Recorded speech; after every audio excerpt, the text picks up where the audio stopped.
Et j'aimerais ajouter toujours concernant les femmes. Et là, vous allez me trouver bizarre. Mais je dois le dire parce que je ne crois pas ça.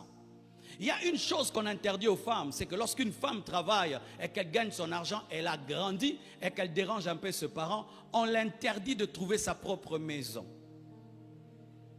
On dit que si elle trouve sa maison, elle est impudique. Mais le garçon, s'il a grandi, il trouve sa maison, alors que c'est nous qui changeons la maison en ghetto, on dit que lui, il est devenu sérieux, indépendant, mais dans les ghettos. Comme si le péché, ce n'est que pour les femmes, alors que souvent, ce sont les hommes qui sont plus impudiques que les femmes et qui transforment leur maison en ghetto lorsqu'ils sont des célibataires. Donnez-moi la main, hein? Ce n'est pas que je te dis de quitter tes parents, je réfléchis seulement à haute voix.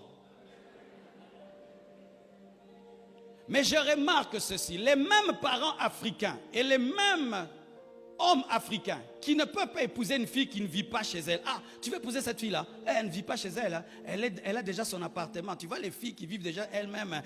Je ne peux pas l'épouser. Hein. Peut-être. Mais toi, tu vis seule aussi, mon épouse.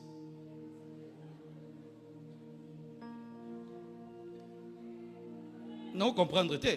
Le garçon, il vit seul, sans ses parents, et il travaille, il vit seul. Lui, il peut aller épouser une fille qui vit avec les parents. Mais si la fille, elle aussi, elle a son argent, ses parents la dérangent, la traitent comme une petite fille malgré qu'elle a 40 ans, elle décide d'être en paix chez elle parce qu'elle peut payer sa maison, elle a sa voiture, elle est impudique. Le garçon, lui, impudique, n'est pas impudique parce que c'est un homme. L'impudicité, c'est seulement pour les femmes. Mais les mêmes Congolais qui disent ça, si la fille quitte le Congo, habitant chez ses parents, elle va en Europe, elle ne peut pas habiter chez quelqu'un, elle a un appart. Écoutez les mêmes parents. Nous bénissons Dieu, Bénédicte est allée à Paris, elle a trouvé un appart à elle-même. Le péché a changé à cause du voyage. Hein? Hypocrisie. Donne-moi la main. Hein? Bénédicte n'aura pas d'appartement. Elle doit habiter chez ses oncles là-bas, là où on se saute dans la maison.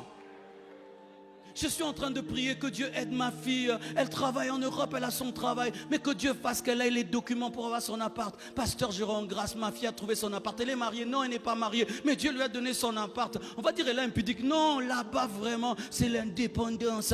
Donc au Congo, c'est les péchés. Là-bas, c'est l'indépendance. Les démons n'entrent pas dans l'avion, quoi. Ils restent au Congo. Bah, raisonnement beau là. En français, des raisonnements de pauvreté.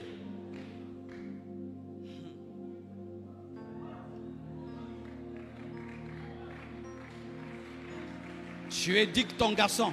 Écoutez comment tu éduques ton garçon. Tu dois gagner ton argent. Tu dois devenir un grand homme. Quand tu éduques ta fille, tu dois avoir un mari. Tu dois avoir un mari. Tu dois avoir un mari. Donc si elle ne se marie pas maintenant, si elle ne se marie pas, elle ne fera rien dans la vie parce qu'elle ne s'est pas mariée. Donc elle attendra qu'elle se marie pour vivre. Ma fille, moi je ne l'éduque pas comme ça. J'éduque ma fille à être une grande femme sans un homme. Tu sais, quand tu éduques une femme à être grande sans un homme, même si son mari meurt, elle continue à être une grande femme. Mais quand tu apprends à ta fille de ne vivre que par un homme, le jour que l'homme parle, elle meurt. C'est pourquoi les filles qui n'ont pas une bonne éducation deviennent des veuves tristes. Mais celles qui ont reçu une bonne éducation sont des veuves heureuses parce qu'on les a éduquées à vivre par Dieu, mais pas par un homme. Donne-moi la main.